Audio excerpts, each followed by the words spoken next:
Andres Fernandez here. Guys, I want to apologize from the bottom of my heart that it's been a minute. It's been some crazy times, and we're going to talk about it with some amazing people. Maybe you've heard of them. Ataca y Alemana. Maybe. Amazing people. George and Tanya, all-time most viral YouTube videos for bachata dancing and performing, among the pioneers in the modern style of bachata, um, creating Baya, the rooms at the salsa congresses, New York, LA, etc. Creators of the global franchise dance teams, including in the West Coast swing and Latin ballroom communities. Choreographed for musical artists like Prince Royce, Extreme, Danny J, Kevin Cosmos. Music video appearances for J Fab, Paola Fabre, JR, Carlos Alejandra, Toby Love, Chico Swag. The list goes on. Damn. Performing That's with salsa legends and top players like Eddie Torres, Tito Entamara, Grisel Ponce, Adolfo Indacochea, Yambule, Anya Katzevman, Carol Flores, Juan Matos, Victor Berjou, H. Y Machete. Uh, singers on the album. It's Batata Time with Grupo Extra. Again, guys, these are amazing people, extremely talented, and more importantly than anything, as you guys know, we like to give you guys some real true value when it comes to talking with players like this, because it takes a certain kind of person to be able to produce the work that they have done. And in order to be able to get inside the minds and have the opportunity is definitely truly a blessing. So without further ado, I'm going to go ahead and bring on these extremely beautiful people, George and Tanya, Ataca y Alemana. What's going on, familia? What's up, everybody? Beautiful. Thank you guys so much again for coming on the call. Much appreciated. It's actually been a minute since we've actually had an interview. We've been doing our podcast episodes, but it's been a minute since we've had an interview, so we wanted to come back with a bang. So of course, who else but you two? Oh, Again, thank you for having us. For sure. for sure, 100. We felt it necessary to talk about something very to realize the good, realize the bad, realize maybe that the bad is not so bad. Maybe we can, twist it into a blessing. A bunch of different things, and basically, if we were to sum all of this into one word, um, being resilience. And we found that you two would be able to talk about this specifically because of just naturally what you've been through. I think a lot of people think that kind of like success just kind of like falls onto people's lap, like it's you kind of get lucky with these sort of things. So we figure that we go ahead and if you guys can share some insight, and obviously of course we'll be talking about this and letting me know a little bit about your background first and foremost. I guess just the rap sheet in 5 minutes. Who are you? Little bio. How did you come in contact with Island Touch, George? Just your experience as a whole dancing. Mhm. You have the floor. Okay. All right. Well, I am German, so I came from Germany. My mother used to be a professional ballroom dancer. Fast forward to about 2005. I was a go-go dancer at a nightclub. I was doing mostly like hip hop nights. I did one Latin night, and then I saw a couple dancing salsa. And me having grown up in the ballroom scene, I guess in a way, I understood that it was partner dancing, and I was like, oh, I've always wanted to be a dancer. This is amazing. I need to learn this. So the couple ended up teaching me, and then I started teaching about a year and a half later, opened my own dance studio with my partner. And then when the partnership broke up, because we were also dating, I had a choice of either staying or leaving. And I decided, I'm like, you know what? I can't do this anymore, not with this partner at this moment. So I moved. And at that moment, during that time, my friend knew that I was looking for a dance partner. I was looking to perform and all this other stuff. And she also knew George at the time. And she knew that he was also looking for a partner at that moment. This was end of Hmm. 2007. And then he gave me a phone call up like a month or two later sometime. And we started talking, and that's really it. And him and Rudy had already had Island Touch for it came Hmm. along, something Yeah. like that. Nice. And I was like the female part of the company. So I was his dance partner. So I wasn't really an owner. I wasn't an owner at all in the beginning. It was just them two.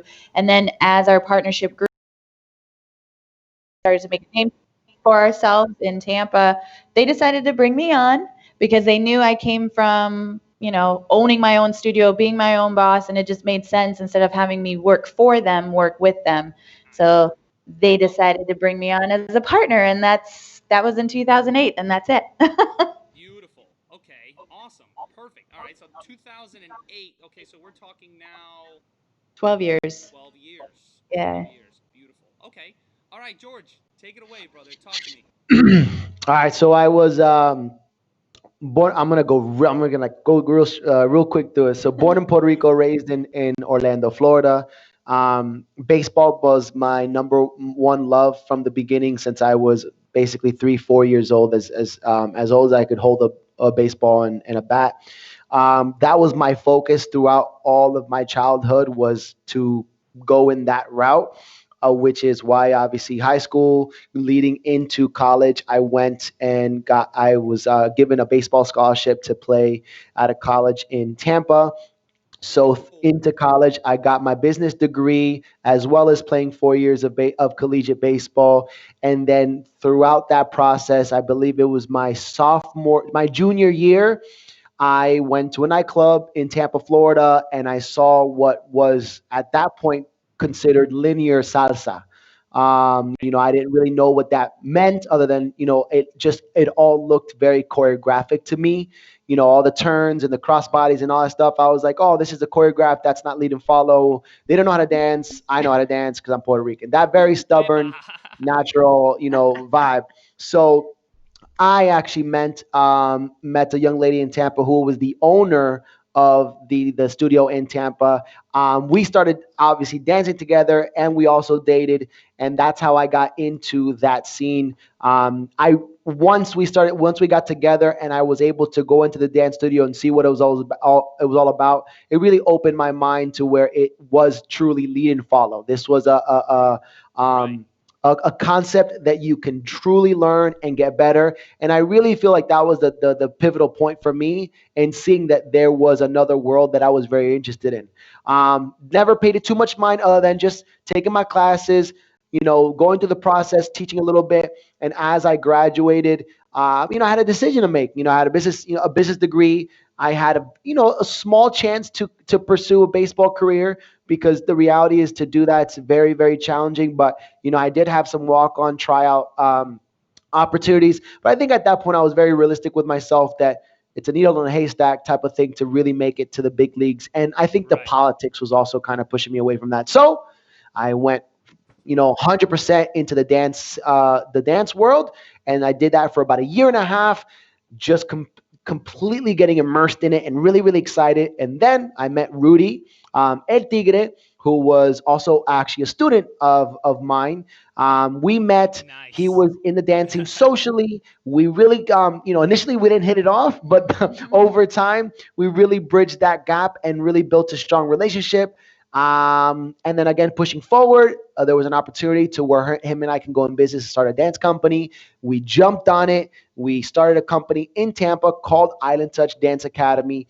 And then about 2 or 3 months later, I was in a position where I did need a dance partner, and we saw that was the next step. Just so happened that I had heard through the grapevine that Tanja was available and looking for a dance partner, and obviously she's an amazing dancer. So I was like, Whoa. wait, she's available? Okay. So I hit her Okay. up.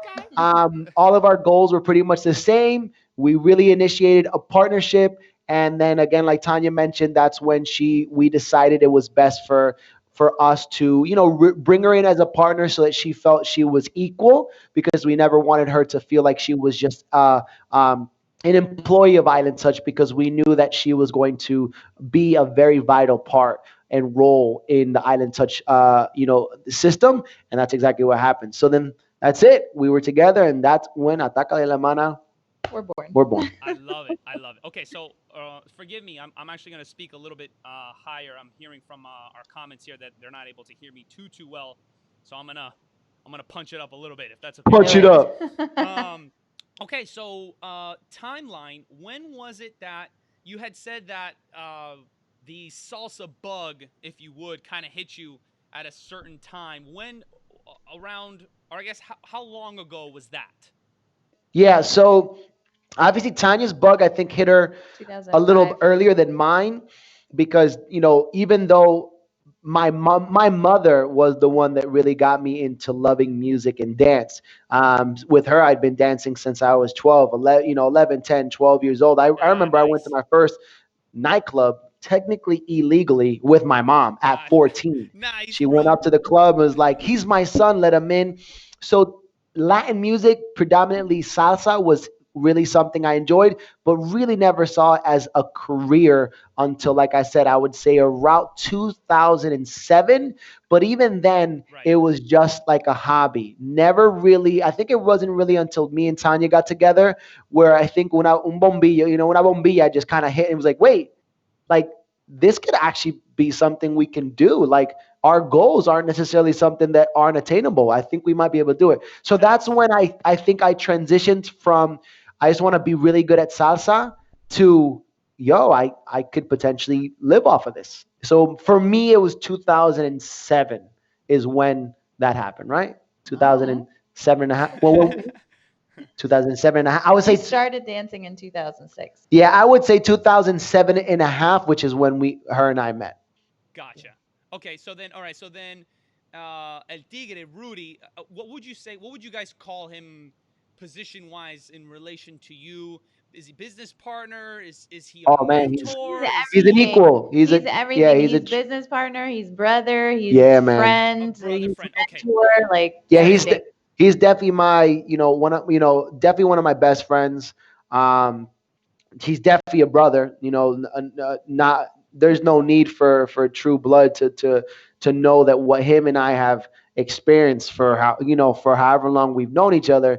That's blood is it's just thick. It's just really thick. So that's what's in up. regards to the company, he is an equal partner. It is literally Island Touch is myself, Tanya, El Tigre, equally since day one. That's amazing, man. El Tigre does wear a lot of hats in this relationship. Right. I know Yeah. it's very ironic that I say that considering Because I'm the you're hat right. guy, Right. For sure. but theoretically, he wears a lot of hats in regards to what he provides this company and myself and Tanya when it comes to just growth and knowledge and learning and stuff like that. Because that the bottom line is, I used to work for Rudy at a mortgage company. He's done a lot. He has really done a lot in his life. He's lived a really, really, really fast paced life, so much that me and Tanya have really been able to absorb a lot of learning and growth through him throughout this whole, Island Touch career.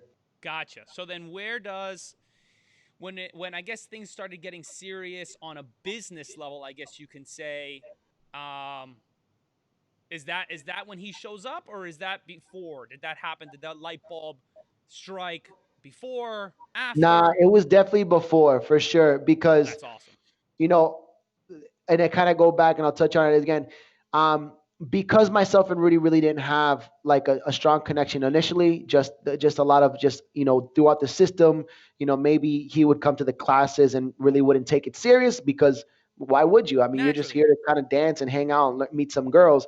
I unfortunately was an instructor, so I was like, "Yo, pay attention, stop flirting, this and that." So there was just a very immature, disconnect that I carried. That he was just like, "You, why are you hating on me?" type of thing. So Right, that just so I would say that right. when it really kind of came down to it was we bridged that gap through a mutual friend, Liana Fuente, who she is an amazing dancer from Tampa. Basically, was friends with him, friends with me, and basically said, "Yo, you two would really hit it off." When him and I actually spoke and were able to kind of just get to a level playing field, I believe that's when I feel like he stepped up. He offered me a job. He knew that I wanted to dance, but I wasn't making the money I needed to really kind of be comfortable. So he offered me a job on the side. And then on top of that was the one that saw my growth in the salsa community to when the mortgage market dropped. The first thing he thought about was like, I want to go in business with George. and I want to do this whole dance thing because I see Nice. his passion, I see his growth. He loves to dance, so he's a businessman. So really, that's what it all really just kind of sparked. It was just like, wow, you're really stepping up to the plate. You're looking at my value and my talent, and you want to mix that in with yours and do something huge. Nice. Sweet. Okay. Very, very, very, very cool. All right. So thank you guys so much for that. I know backstories can get pretty crazy and can definitely get detailed. So thank you guys so much for that. But definitely, I know that everybody kind of wants to know, the humble beginnings, if you would, right? Mhm. So that everybody kind of knows what the deal is and how, George, you and your baseball and the whole nine yards. For me, it was actually roller hockey. I was actually and I ended up being an all-star goalie for a little bit there, and then of course the dancing came along. Go figure. So but yeah, okay. So all right. So fast forwarding a little bit to the present, talking about today. And what I mean by today is literally these times today. Um, I guess this is more of a loose-ended, a loose-ended question, but is I know that trials and tribulations are normal. I think that, when you go through something for more than a decade, bumps in the road are bumps in the road. Right. Would you consider what we're, talking about resilience naturally, is what we are going through currently? It's not normal, obviously. It's No. horrible, but with respects to your dance, with respects to your business, um, do you see it? And I'm asking. I'm talking from a personal level here. Do you guys see this as something that's um, anything different than perhaps what's happened in the past? The struggles. The hit in 2008. I was there. I was already running my business too in 2008 when things went bad. Things got really really bad. At least on my end. I don't know how it Yeah. went for you guys, but I guess just tell us a little bit about your mindset more so on how you view kind of today and these circumstances, if that makes any sense. Well, I think one, this is definitely not something that's ever happened before to any of us, considering like our generation or even our parents' generation. This is not something that's anybody's really seen. With the 2008 maybe economic crash that happened in the US most, or, that really affected us, um, I would say it's not the same because we're, again, this is globally speaking, and if we're talking about artists in general, like the dance artists, and Right, right. we mostly make our money off of traveling. None of us can travel right now. It's Yep. very, especially in the US, like Europe has started opening up and we see some artists traveling to very small events, so they're able to make that money, but the majority of the traveling artists can't travel, and that's the majority of the income. So now we are faced with having to be creative to try to make up that lost income. There's some artists that have had to actually take regular 9 to 5 jobs, which is very sad to see Yes, yes, yes, yes, because that's the yes. only option they have. And you also have to think, because we are artists, we don't get that security like a regular job. We can't just work from home and still get the same paycheck. It's very different. So you got to get very creative. But I will say that we are living in an amazing time because of all the technology that we have. If we Truth. didn't have Skype, if we didn't have all these online social media outlets, a lot of us, if not all of us, would be out of work and we would have to go back to a regular job. So, is it different? Absolutely. Is it hard? Yes. And being an artist during this time is extremely difficult. Being self-employed is extremely difficult. Doesn't Yeah, matter, in you know, general. what Yes. what part you're in. But Right, it's right, doable. right. But it's more, you got to get creative. Yeah, shout out to everyone that's self-employed out there, running your own business, doing what you got to do to make it happen. Right now, our theme in our studio is Palante 2020. Palante all day. Yes. We do what we got to do. Life is a dance. One step back, one step forward. Whatever we got to do to make it as smooth. And that's another little inside joke that we have. We got to keep it as smooth. Granted, we're being self-employed and having our own business. We're always, catering to our customer, catering to our students, Right. people who love dance. We're entertainers ultimately, and we just got to put a smile on everybody's face. I had a student, let me tell you, uh, who actually he's new. He signed up maybe like 2 months ago, and he straight up said he's like, all these ads for the superheroes and all this kinds of stuff, and it's, let me tell you something. It's you entertainers. It's you guys. Mm, That's really the superheroes nowadays that are that are continuing to stay positive during these hard times, because for us, let me tell you, it's rough, and for us to have an outlet to continue to be able to go to, um, even still, if it's online or whatever the case is, to still stay plugged in, and music, and finding and connecting to the simple joys. And I'm like, dang, bro, that's pretty crazy, and that's pretty awesome that that they see it that way, and how important that we are in their lives. Like, I mean, I'm sure that you guys have heard it too. I've had so many people, tell us, like, you guys have no idea how much this studio has saved my life. Like, people yeah. talking about, hurting themselves and stuff like that, really, really down in the dumps. And because they have the ability to connect with others, and kind of just vent to somebody, I Right. feel like that, ultimately it's a place, that others can really, really understand that they're not the only ones. I mean, Right. at least in our scenario, I would say a good over 75% come alone, Mm, like, by themselves, like they walk in right. by themselves. Like, there's a few couples, that come in. I'm talking about, referring to the group lessons. Yeah. um so they just come in and just have that place. At least we offer our classes Monday through Saturday, but just to be able to have, just that opportunity to continue to, just, okay, I'm human, and Community. this, I'm Yeah. human, and just the simple little things that just kind of remind us, okay, we're breathing and we're okay. And I heard music and I was happy for that hour, Yeah. and it's gonna be okay. And I know that you guys, go through the same thing, and which is a blessing. So thank you, knowing that, what we go through. Yeah. Just, shout out to everyone else again out there that's continuing entertaining others, and working to spread joy. Thank you, because that's 100%. That's, at least that's what we're going through. We're definitely having to make adjustments over here, nasty as well. Uh, More than I would have thought. And go Yeah. figure. And I think we'll get into this, and I'll ask a specific question, but at least for us, we've been able to actually capitalize. There's been a lot of doors opened Hmm. because of this whole situation. Um, we've been wanting to do the online classes and stream every night for a while now, but this has 100% accelerated um, the The process. process. Yeah. Yeah. Do you have any similar scenarios that, that's something that you were planning on doing, or is there something that's been accelerated because of this? Because you simply just, you can't focus on the stuff that you used to do before. Is there anything like that that you guys are going through? George, I don't know if you could. Yeah.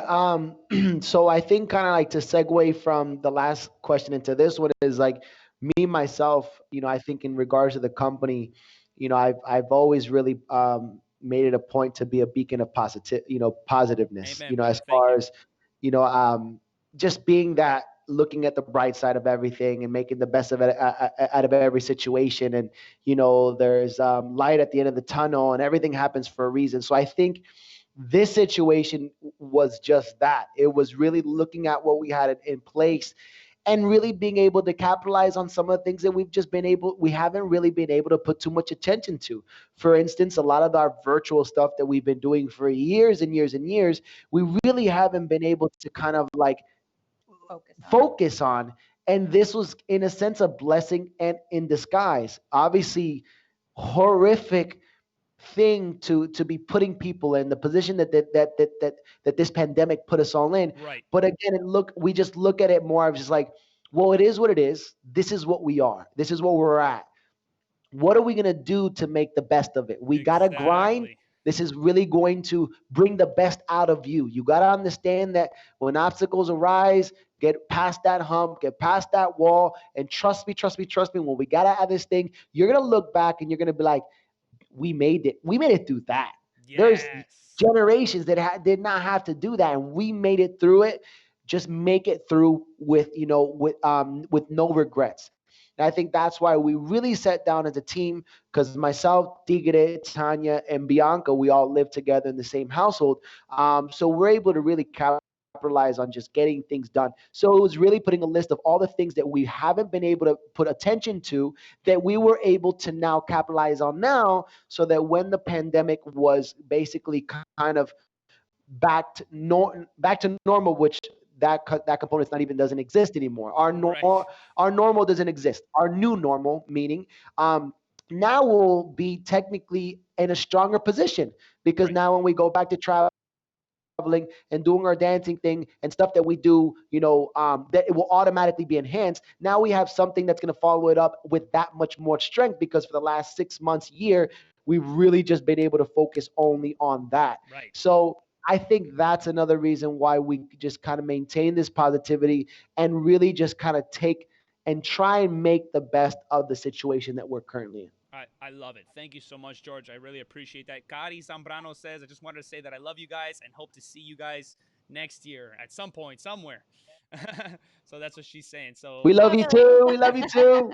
for sure, for sure. No, man, George, thank you for that, man. And I think you hit it right on the head. And I think this applies everywhere. Obviously this is our specific scenario, but I'm a firm believer that how you do one thing is how you do everything, and it's super important to try and carry that over. I think there's a lot of people that have a lot of that have put a lot of things on their to-do list, like on the back burner, or perhaps it's quarantine or whatever easy excuse that there is to not move forward with that list. Whereas perhaps maybe just the list reorganizes itself, so that, like you said, you hit it right on the head. I believe that at the end of it, you're going to be in a stronger position, because where you kept, I guess you could say, I mean, I like the word grinding. You're grinding, you're hustling the whole time, during this pandemic. I mean, at least for us, we found that this was successful for us. At least we taught online every single day during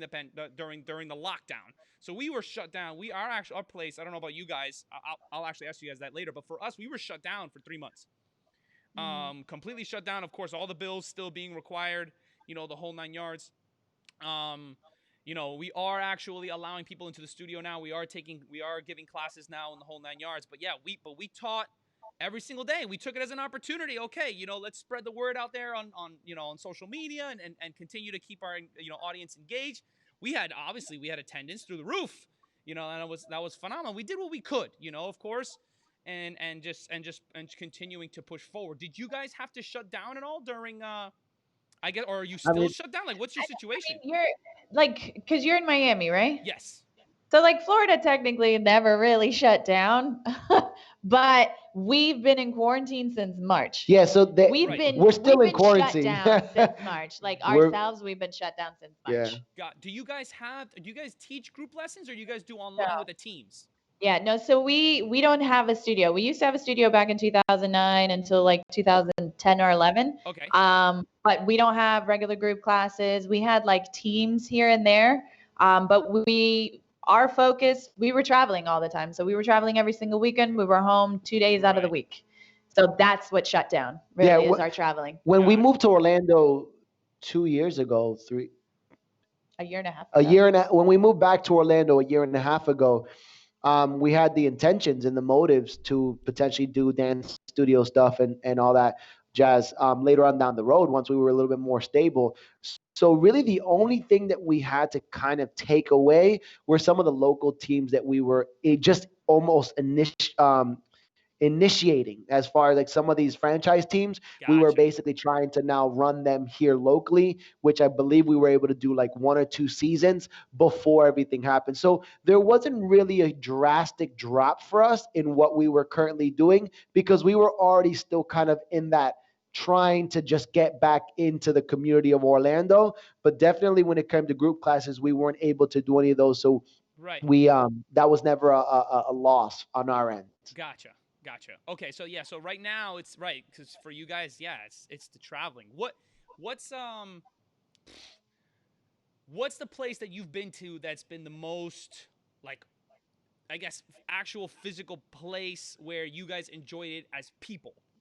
Tanya and George went to Japan, Greece, like that. You Oh, love the that's easy. actual I place mean, itself, not the Congress, but as people. Oh wait, I wait. think As as people or as people, their country?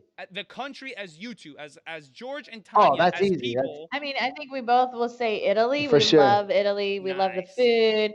Mostly, I think both of our favorites is more like south of Italy, Southern like Italy. Calabria and the Amalfi Coast and Capri and all that stuff. So we love that. But I will say uh, my one of the favorite places that we visited was in Jordan, and it's the place is called Petra, and I think that's probably one of the most amazing things I've ever seen in my life.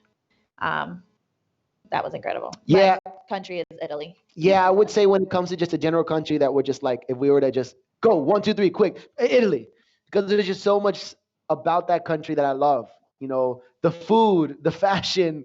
Um, Es People rico. are the nice. people are really, really dope and nice, and of course the dance level is incredible there. Um, but I think to segue off of like just to kind of we've been very, very fortunate. This career has truly been a blessing for us in what myself, Tanya, Rudy, and Bianca have been able to experience together as a team and see some really dope places. It's safe to say that we've basically hit almost all the like the biggest wonders of the world. As far Most like most of them, half of them maybe. yeah, but majority of them. So I would say just off the top of my head, I would say one of the most recent ones that really kind of just did something to me was um, the Borealis. Oh, Aurora Borealis, The Aurora Borealis, which the are Northern the Lights. Northern Lights. Oh, So the there you nor- go. so the Northern Lights was really a truly special because it was my birthday weekend. So we Oh, were I love able it. to do a couple of things that were basically on my bucket list. One, go see orcas. Pretty much go in the water in boats and Oh, orcas wow. swimming around you, which is crazy and amazing. And then being able to see the Northern Lights, which we were just super fortunate that one of the nights that we went out there, it was pretty much one of the best nights that they've had in years. Um, that was extremely, touching and emotional. I was like, whoa, this is so dope. So I guess I would. There's Petra was amazing. Machu Picchu, Cape Town. I mean, it's just so many places Love it. that have been so dope. Yeah, guys, you guys are living the freaking dream, man. Let me tell you. I mean, I don't have to tell you that. You guys know that. But there's definitely a lot of people, that are hustling to do the same thing, man. To just For to sure. travel, doing what you love. I mean, I think that's it. Can't ask for anything that's better. that's it. That's it. I mean, so okay, so now talking about. Oh, actually, before that, let me have a question. We have a question for Peggy Starr. Her question was, what percentage of do you like business wise private lessons versus group lessons? But let's go ahead and remove group lessons, and I guess in comparison to performing. So, what percentage would you say performing business versus private lessons? If you even really do private lessons anymore. Like performing, like shows, Oh, performing. just I guess traveling to do Oh, shows and traveling. workshops. Well, before this pandemic, I would say traveling was about 90 to 95% of all of our work. We would teach private classes here and there at the congresses, but we were just so busy teaching our workshops, doing our shows, being social with the attendees at the events. We didn't have a lot of time. For And sure. we were also tired because traveling takes a lot out of you. Naturally. So So does 95%, partying. yeah. Yeah. No, legit, bro. No, let me tell you something. Being an animator, eso cobramos para eso. No, no, no, no, No, vaya. and listen, I'm not even mad at those because there's a lot of hustlers in the community that, I've seen it to where people were in the parties, literally like teaching a private lesson, like in the backstage, like an artist was teaching and I'm like, damn, you are grinding. The But Jets, very notorious but for then that. again, I was She was like, awesome. I wouldn't do that because I got some partying to do. You know what I'm I saying? feel you. Like, I gotta have some drinks to some of the people. So, you just gotta really understand. Like, I respect the hustle. I really, really, truly just like, yo, I admire that. But again, I think because we also do see the importance in that social I aspect of was just just gonna being say out that. there and social dancing or just meeting people at the bar and having a couple drinks or just walking by. So that takes priority over maybe taking an hour, 2 or 3 hours out of a social to knock out some privates to make some money for your pocket. Like we were just balancing out more happiness and enjoyment Right. over the paycheck that was coming in. You know I what I'm feel you. saying? I So feel you. that's why the privates weren't as significant during the congresses. But Tanya will continue, which is where we're at now. Yeah, I mean, now we do the private classes. Now we have, Okay. virtual group classes. We do date night now once a month. I teach a weekly styling class online. And we have private students that are with us like once a week or Yeah, we once got like I would book us say like solid on a students. regular some pretty sound students. So sometimes we could do anywhere between two and three a week. Sometimes one. It just really depends because again, Oh, we totally understand financially. Mhm. People are in a position. But I will say that we are, people are taking advantage of doing these virtual private lessons with myself and Tanya. So in a sense, yes, we're definitely doing more private lessons now Than before. than before. But then again, obviously now not doing any traveling whatsoever. claro. So Claro. that's Would where you we're at. would do you have a good amount of people doing private lessons alone, or are they mostly couples? I would No, assume it's they're It's mainly mostly actually alone. singles. They're Yeah. usually doing really like okay. footwork or styling. Yeah, that's really, we haven't had a I couple actually yet. don't think Not we've for actually had a privates. couple one yet. Oh, We offer it, wow, but we always have singles. I that's mean, funny.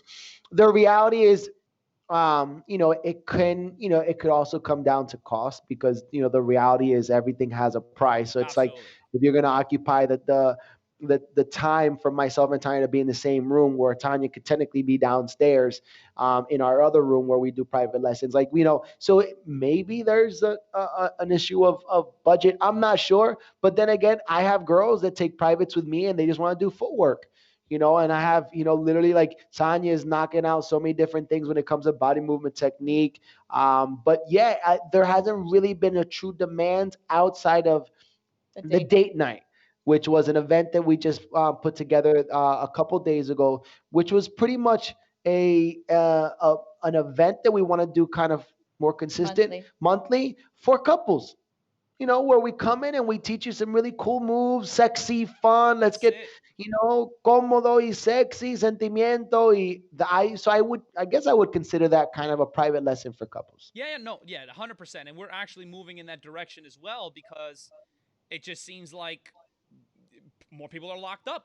It's that simple. Yeah. More people are locked up. So okay, so now date night, like that's what For it's Yeah. sure. about. You know what I'm saying? So how interactive and how engaging can we be? How much more of a clown?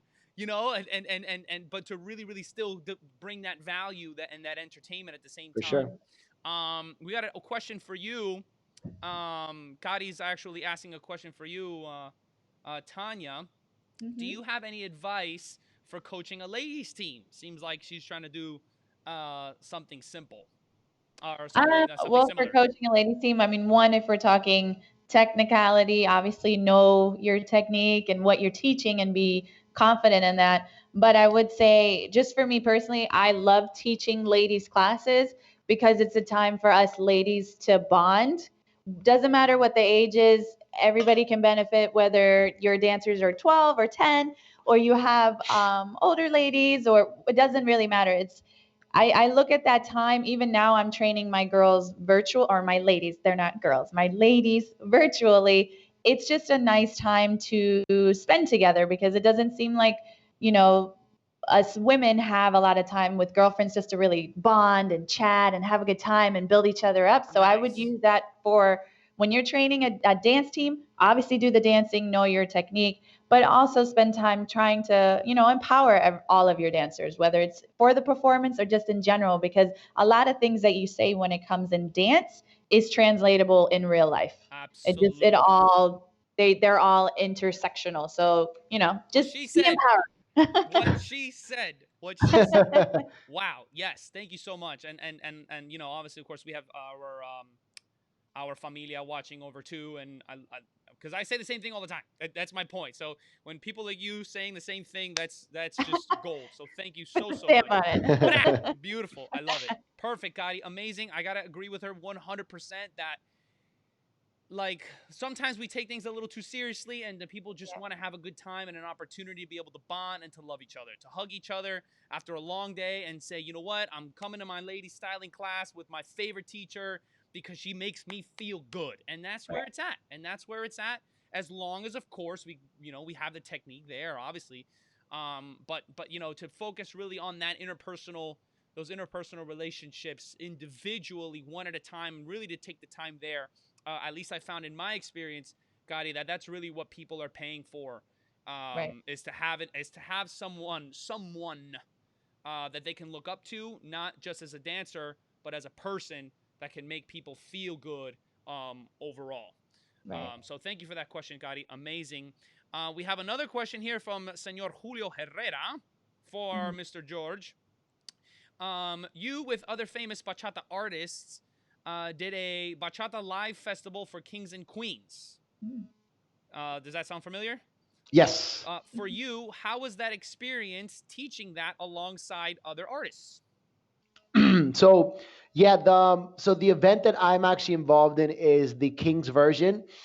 There is a Queen's segment to that was established a little bit prior. I think they were into maybe one or two editions before the idea of doing a King's one came in. So one, I'm really happy to be a part of it. I'm partners with Daniel and Lewis, and then we have an amazing another partner. Her name is Macarena. So within the four of us, we basically run Shout out this to Magarena, component. Magarena, Magarena. Macarena, Macarena, Macarena. So one, it was really cool. I think initially there was this kind of approach as just kind of being an artist um, for the event, but I think this pandemic also kind of allows you to open up your eyes a little bit to like some of these relationships that you really want to kind of potentially create, or when you have an opportunity to create something like you want to capitalize on it. And I love Daniel and Lewis as artists and as people and as men. And that was an opportunity for me to kind of say, why not? Let me test out a nice little collaboration with you guys and build a little business component to where we can Nice. kind of grow on a business level as well as a personal level. So that's where that came in. As far as to answer the question, that's how I got into it. Did I enjoy it? Of course, I really enjoyed it. I think it's something that we've been doing a lot of things for followers in regards to like Right. women styling or for followers, etc. And there's been a little bit of a miss for your men styling, right? And I Right. think even though women, are capitalizing on the ladies styling, the women styling, and there's a huge demand for that. But I definitely believe that there is a demand for men styling as well, and can eventually evolve into something, pretty strong. So that's where the event came in, and we had a great time. We had great invited artists in regards to Marco Espejo, Fausto Felix, and Cornell from India. So yeah, man, we really enjoyed it. It was fun. Nice. Nice. I love it. Very, very cool. Oh, hey, we're getting some great interaction here from the people. For George again, So, this is a great question. I would definitely second this question. I would very curious for this answer. all Who right. do you look up to in bachata? Damn, that's Oh, what's and up. bachata. Um, I guess the best way to do this is, and this is really coming from like an honest, genuine heart, and And not when to you try and be this political or includes, not I'm to be sorry to cut you political, off. whatever. I'm sorry to cut You you off. know, It I includes who when you were starting out too. Yeah. So perfect. That's a good segue into it. So the way I got into dancing was because of two specific people, and that Nice. was Okay. Juan Matos and Oliver Pineda. Okay. Um, Juan Matos and Oliver Pineda, when I first saw them dance, I wanted to be a perfect fusion of them two. I wanted to have that swag, that just callejero, vibe that Juan El Dominicano had, dancing salsa. He was just like, you just can't take your eyes off of him. He I just love it. got it's just like look at me, and I'm just so confident on stage. And I was like, I want that. It's like not so much focused on being super technical and super this, even though he was extremely technically sound, but he was more focused on just like, yo, let me just swag out, vibe out. Right. Oliver, however, was coming from the ballroom scene and competing and very competitive. So when you looked at him, he was just like smooth as butter, like effortless. You just saw this guy dance. He's just like, are you even trying? Because it's just so unfair, bro. Like, and you looked at the girls that he danced with, and they were literally on cloud nine. So that was Yes. what I wanted to obtain, was being so smooth that the followers were just like, "Ugh, this is just, Oozing, yeah." oozing. I Yeah, was like, I want that. yeah. No, So That's I'll very feel you, true. bro. 100%. so 100%. I think that, what was that? Go ahead. No, go ahead. Go ahead. Go ahead. So that's what got me into dance in general, and that was salsa. And then obviously in regards to getting started with bachata, because at that point, there were a lot of people dancing bachata, but the the motive of me getting into bachata was because Tanya and I wanted to establish ourselves as dance partners, and we weren't as equipped to kind of put together material for salsa. So then one of our best friends at the moment had seen us social dance bachata, and she was just like, "Yo, you guys are super sexy, super hot. Like, I really like this. Like, if you guys can't do a salsa show, just do a bachata show." And Bam. I was like, all right, why not? I mean, if that's what's going to get us into a Congress or whatever. Boom. So that is where the kind of the excitement came into doing a bachata show with absolute no intentions of future goals other than let's just utilize something that we naturally do to get into salsa. And come to find out, it just, we didn't expect what happened. So now we're in bachata. To answer your question, and I actually was asked this question a couple of days ago when we had the Q&A for the Bachata Kings. And this is not bullshitting anybody. Like, literally every guy in the bachata scene inspires me, all in a different way, because Yeah. I work with them on a regular basis, and literally every single one of them, they do certain things that I'm just like, dude, yeah, I take. And I think genuinely it's just that genuine love and passion that they have for this genre. Because I could only see them doing bachata. So I see their passion in regards to music, instruments, their choreographies, Right. the relationships that they have with their partners. Right. There's a lot that these people do, some more than others, that I just take note, and I'm just like, yo, you guys are, like you said, they're grinding. You're grinding. I appreciate and respect the grind. Right. And that, it literally is all components as to why there are just way too many artists, male leader artists in this world, that I just can't obtain some sort of inspiration from.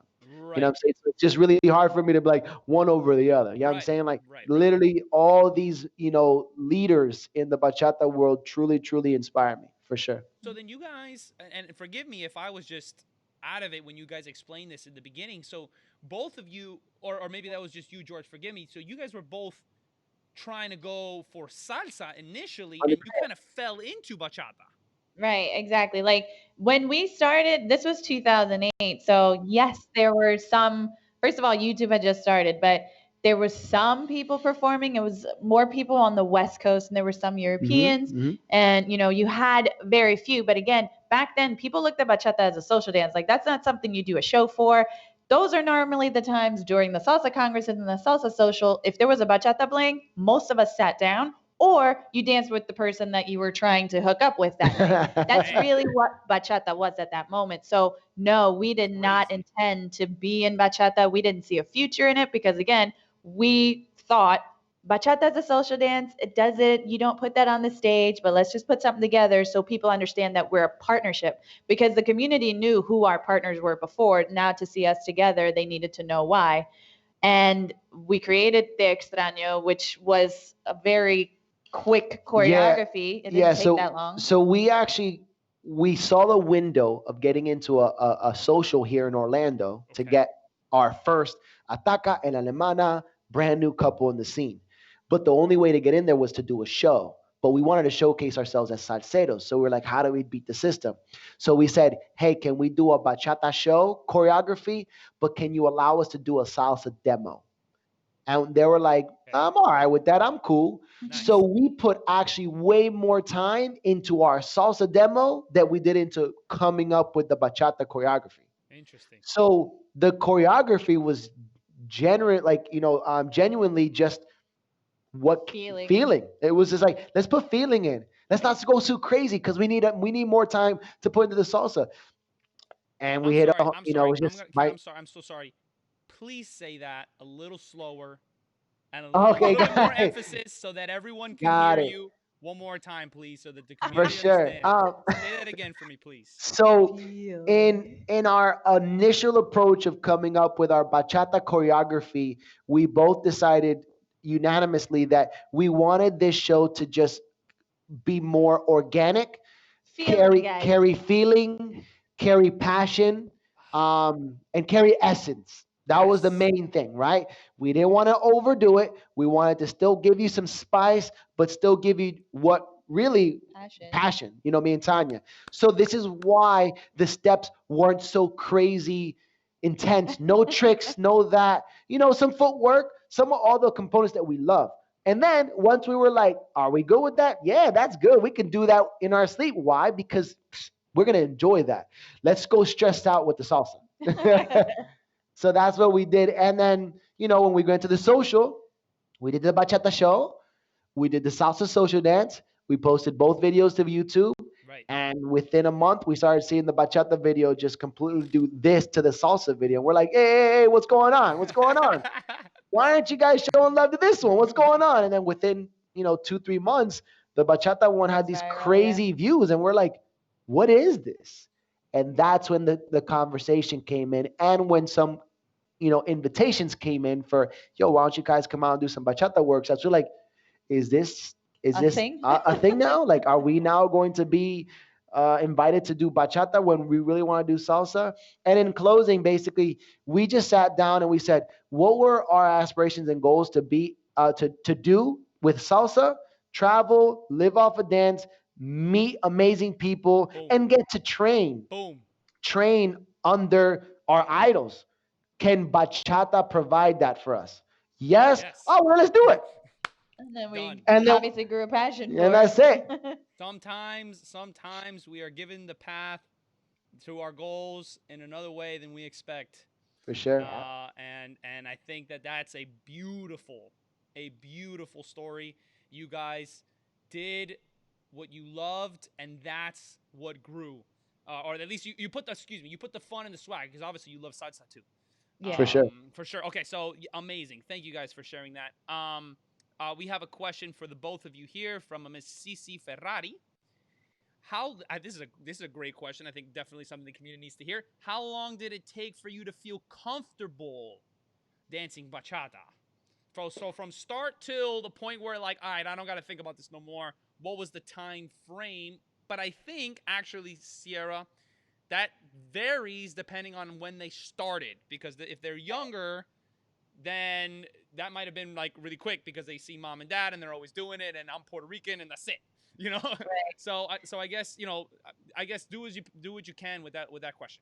I think the thing is, because to be honest, George and I never went to bachata classes like people do now. Right. This is something we did socially Right. for years prior. My best friend's Puerto Rican. I'm not Hispanic, but my best friend's Puerto Rican. So I grew up with that Spanish culture and go to the house parties and do merengue and do bachata and do Right. salsa. So we both have been dancing these dances for a long time. I will say, because we kind of created our own style, I feel like we've always been comfortable with it because it's us. I think that the thing is with students, which is great and it's admirable, they go to the classes and they want to look like their favorite instructor and their favorite artist. But if it's not you, that's when the uncomfort comes in. So we I'm both sorry. stress to our I'm so sorry. Say that for me again, nice and slow, because there's some golden nuggets. Please just repeat that for me again so everybody can hear you. Because please, I'm sorry Yes. to cut you off. So, all the students out there watching and listening, it's admirable that you want to be like your favorite instructor and your artist, or your favorite artist and your idol. But it's important to be yourself when you're in these classes, when you're social dancing, when the camera's on, while you're social Boom. dancing, because that's the whole point of dance and art, is expressing ourselves. You can't express yourself if you're trying to copy somebody else's Thank you, look. Tanya. Thank you. So yeah, so I think for us, it's always been comfortable Yeah. because we've always just expressed ourselves. Yeah, I would say so. Something with time. So one thing most people, students need to understand is that a majority. I'm not gonna say all, but I can only speak for me and Tanya. Is as instructors, we don't really want you to look like us. Right. We want Bam. you to be you, and be better than us. Like Hey, that's really what our boom. goal is. It's You're trying to take a look like little bit me. of us and everybody else and strive to be better than us. I support you and I will give you the tools to be better than us. Like if you will put the time and the work and grind to it. So that's our general motive. I will say that there was a specific situation scenario that there was a sense of my comfort and kind of naturalness was not questioned. It was an internal challenge. What is when we went to a festival, this was probably about a year, 2 years, maybe 3 years of me and Tanya already starting to travel, where even at that point, people now had to do something different. They couldn't look like Ataca Alemana. They had to do something different to be hired or whatever. Right. And the shows and the intensity of the shows started to drastically change. Not necessarily for the for the bad. I'm just saying they changed. And there was a congress where we had performed and we were still performing shows like Te Extraño. People were still wanting, and Te Extraño, Los Infieles, things that were still very, in their eyes, Chill. chill. You know what I'm saying? And natural. And I saw a couple shows, and all the shows had tricks and speed and spins and all this other stuff. And what I noticed was that during the show, it was just crazy cheering. It was just like, people just like, wow, because this guy in a bachata show threw this girl up, blah, blah, blah. And, that was my first time where I was like, why is it that we don't get those? We get the cheers before and after more than anybody else, but before and during we don't.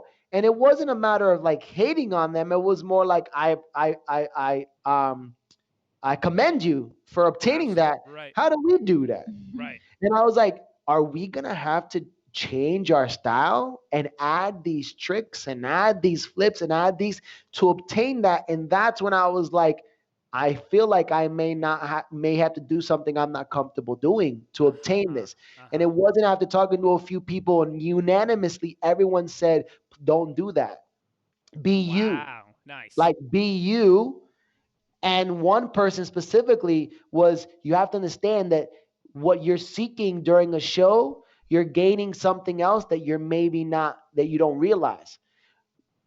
Yes, the tricks and all that crazy stuff is what's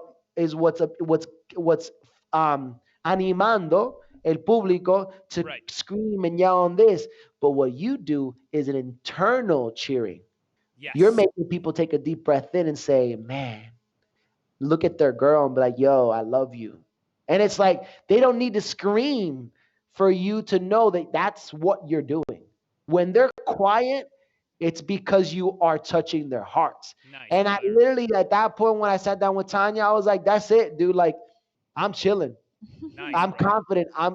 What we do is touching people's hearts, not everyone's, but that is so now literally when we walk on stage and we perform, we know that people are like taking a deep breath and be like, man, damn, woo, like they don't That's have to it. scream for that. So That's that's it. where our comfortability kind of just for me was questioned, and then Staying personally, yeah, authentic. I just questioned it myself, and then it just switched to just be like, nah, we're good, we're Yep. chilling, we're authentic, I love it. I I'm love it. good. Authenticity goes forever. Authenticity Yep. goes forever. There's nobody that can be like George and Tanya because only George and Tanya can be George and Tanya. And as long as we embrace that and maximize on that, there's nobody that can win. At For least sure. if you're doing what you do. Nobody Right. can beat you at what you do, you know? For sure. Julio says your Te Extraño song performance that I saw on YouTube was how I initially got the bachata influence and I want to say thank you for that. Aw, thank you for sharing We that. appreciate you and welcome to the dance familia. For sure. I'm gonna take this last question because it's already been an hour, guys. Oh, wow. Yeah, it's Oh, incredible. All damn. right, so one last one from Mr. Matthew Hernandez here. For the both of you, do you feel that you connect more with today's urban, sexual, sensual bachata or the old school traditional? I mean, that's a very, like, I have a feeling what he means, but it's a very vague question. Um, we connect with our style. All right, so I do. Can you want me to get it? You want me to get it? I think it's really easy. And we've gotten this question all the time as far as Okay. Ataca, what style do you dance? And I was like, Island touch style. No, no, no. But which one? Like, do you dance Dominican? Do you Right. dance sensual? Do you dance? And I was like, I dance bachata.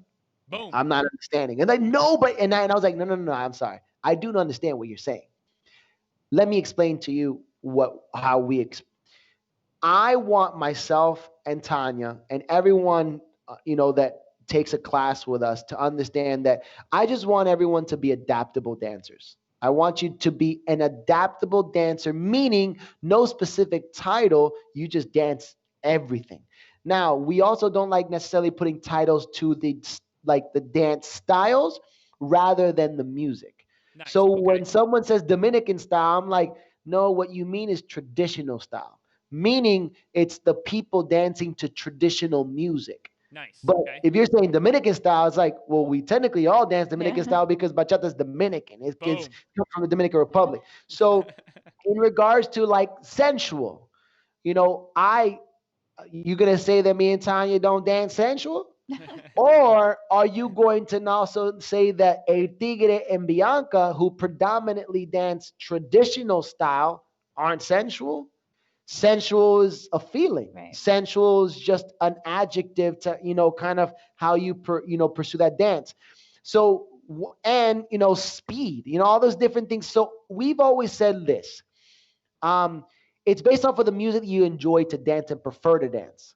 We, Tanya and I, have always kind of correlated more towards the middle ground, which is what we call modern bachata, which Okay. is right around the time when like Aventura and Extreme. Extreme, and you had Toby like Love. Toby Love, even Prince Royce, all that era when you started having that R&B kind of fusion into it. That's what Tanya and I really resonated to, which is why we've always told people that we we connect more to modern bachata, which are these specific artists and new ones. The music you're The referring to. Yeah, music, yeah, a you hundred got your percent. music. You I know, think it's important to remember that you can interpret the music however you want, but that's really all we're doing. We're because we dance to traditional music, we enjoy traditional. We love Anthony Santos, El Torito, Zacarias, all those people, so we can dance it and interpret it however there's no specific. I think it's really important to clarify that there's no specific way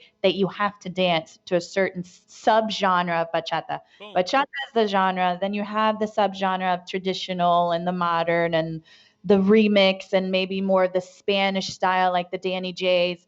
But you have to just interpret it however you interpret it, whatever that might be. You might like that Spaniard, which they call sensual style with the Zouk yeah. influence, and that's fine. If you can make it happen in those songs, do it. I think, and that's maybe the question that he was kind of relating to as far as the moves. Now, Right. we're talking about the moves that sensual bachata dancers are doing. That's not mine and Tanya's style. You know, Gotcha.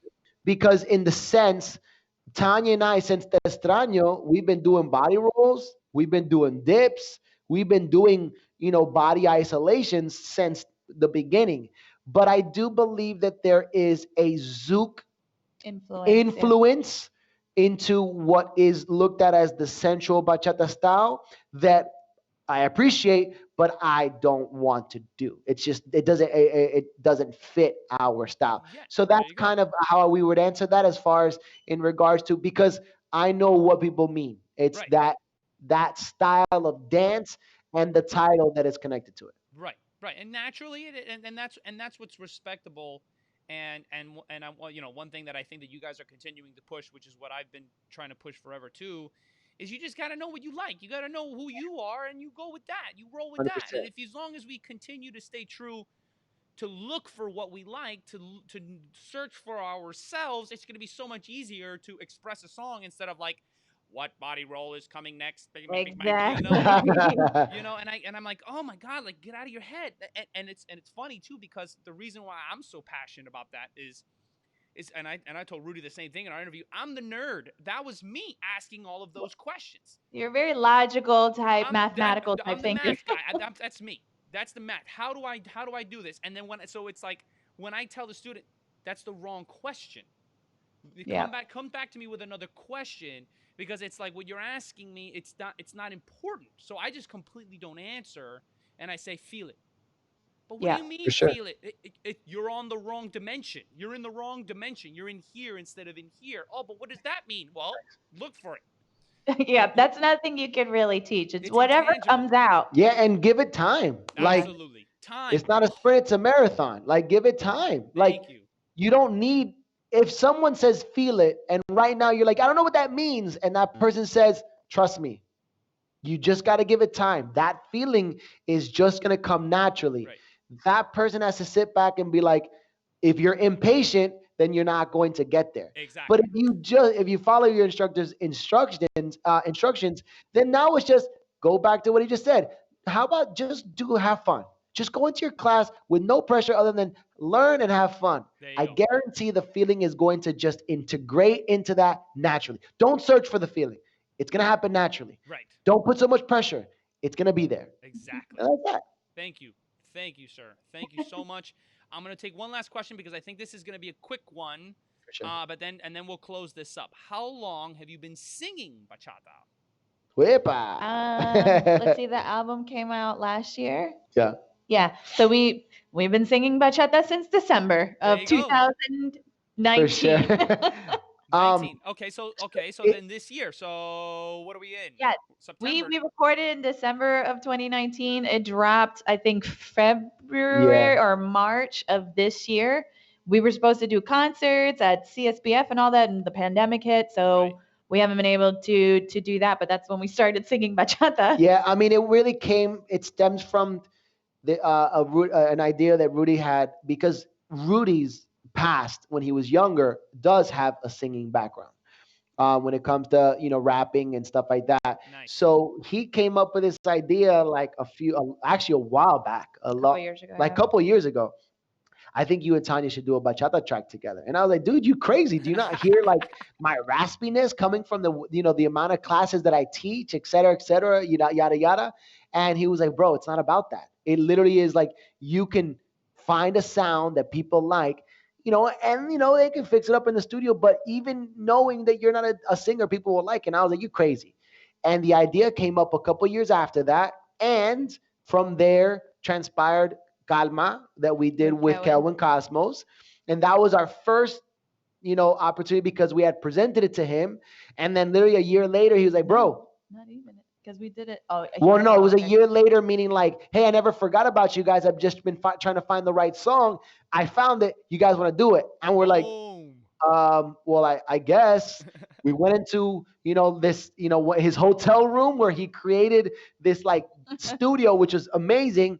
And that's where we did our first attempt at singing, and where I think we both really saw that there is some potential with some training and some learning and that stuff. So that's where that happened. And then as far as working with Grupo Extra, again, it was an idea that we'd always wanted to do. It just so happened that while we were doing the Kelvin Cosmos project, Rudy was already talking to Fidel from Grupo Extra about doing our own thing with them. So it all just happened all at once.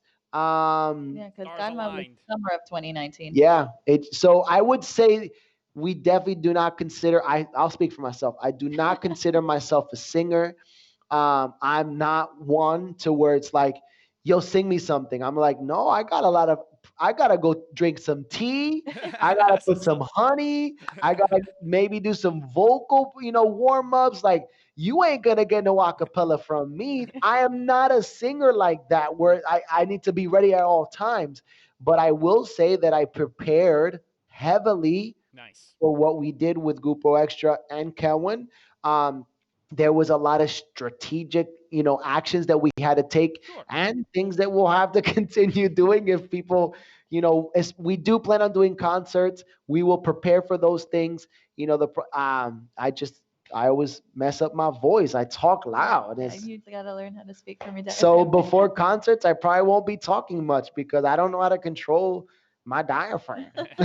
So that's that.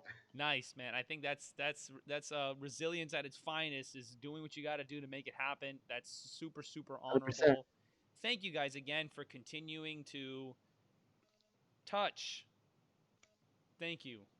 Thank you. That's what Thank you. that's what we're here to do, man. We just That's want our to touch the mission. world, Thank man. you. Thank you. Thank you. Thank you so much. To wrap this up, um, any final thoughts? Any final thoughts? Again, we are officially over. Thank you again. Any final thoughts on anything that we spoke about? Experiences that you guys have perhaps had in these past few months that you've learned, not just necessarily business, but that you're able to apply personally. That perhaps that you can share with others. Just because there's a lot of people that are inspired by you guys, man, and I don't have to tell you that, but Yeah, hearing it from you guys, as opposed to, you know, someone like their parents or their friend or me or people like you guys really really do, you really are touching. Oh, thanks. So if there's anything at all, it for doesn't sure. matter how small it is, one or two words that would, you know, anything at all. I mean, I think to kind of go in line to the main goal and word of the day, which was resilience, and to kind of again address the sense of positivity. I think the one main thing I just want everyone to understand is that one, know that the what we used to know in the dance world doesn't exist anymore. Oof. That's an old norm, and we have to prepare for a new norm, Nice. which that in itself is extremely exciting. Yes. I'm really excited for what's out there for us in the dance world, what the next years, what the congresses are going to be like, what shows music is going to be like. Artists are now grinding right now because Yep. they have time to. So I'm like, yo, there could be some dope music coming out after this. Like, Truth. well, I don't know, what I'm saying? Like, so all I could say is, people, for everyone out there, just really stay optimistic. Know that, especially, speaking in regards to myself, Tanya, Diggit, and Bianca, and everyone in Island Touch, we're extremely motivated to get back out there and to continue doing what we want to do, which is touching the world. And just trust and know that there are a lot of artists out there with the same motives, looking forward and super energized and motivated to get back out there and do what we do, and to continue sharing our love and talents of music for you guys, the consumers and the dancers who are also continuing to want to be inspired to potentially doing, what we do right now. So Absolutely. that's really all I'd like for you to take out of this is like, just look forward, look positive, get Palante. hungry, grind, because I think there is a really bright future for us in store in regards to the dance community. Don't let the negative current pandemic um, cloud what you are visualizing our future in the dance world, because I believe, truly believe, that our future is bright. Our Future future is. is bright after Absolutely. all of this is said and done. 100%, man. Mic drop on that one, bro. Killing it. You already Killing know. it. Tanya, can you add to that? I think, well, definitely I echo what George has said, but I feel like just on a more personal level, like not necessarily dance, is just one, finding the silver lining in what's happening. It's very hard. A lot of people have gone through some really, really tough things, but it's important to find gratitude in even the little things that are in our life. And I think being able to, unfortunately, having to be quarantined or self isolated, it's also a perfect time to learn about yourself. If you haven't done so Oh, already, definitely try to take the time to learn about yourself and learn how to love yourself better, because a lot of times we get caught up with regular life and we get busy and we forget about the most important person, which is ourselves, to take care of ourselves. So use this time to really take care of yourself. And that's what we've been For doing. sure. We've been meditating, we've been working out, we've been eating healthier because we haven't been able to do it for so long. So right. I feel like this is the time to get ourselves the way that we have always wanted to be. And everybody has their own goals. So use that time to do that. Love yourself and be grateful. For sure. Recentered, and retooled y palante. Guys, thank you guys so much. Golden nuggets left and right.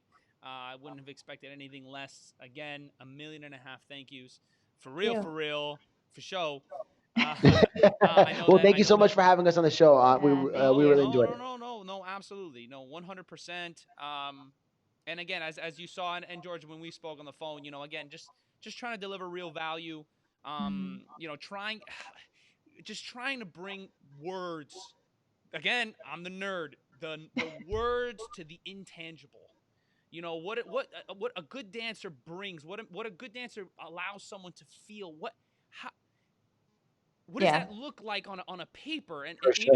even if that's 50 million pages, but at least an attempt, I think that anyone looking for it, if there's something there, uh those that are looking for, will find it, as long as, of course, we continue to work together, and to continue to spread that light and be the beacon, for that positivity, for all of these things, and apply it to the dance, because I think that who you are, if you're dancing like yourself and authentic, kind of comes through. You can see For who sure. someone is Right. if they're dancing like themselves, which I think that's what I mean. Shit, I love watching you guys dance. I'm like, dude, it's because you just see you, and it's beautiful, because everyone is individually beautiful, and as long as they can look for that and express that, then we're exploding. All right, beautiful. Money. Money. I love you guys. Thank you guys so Thank much again. We're gonna call it a wraps for tonight. Again, we are a little bit overboard, so thank you again. But we'll definitely be in touch. For sure. Awesome. Thank See what I Thank you you. did there? guys. Bye. Be good, Bye. guys. Bye bye.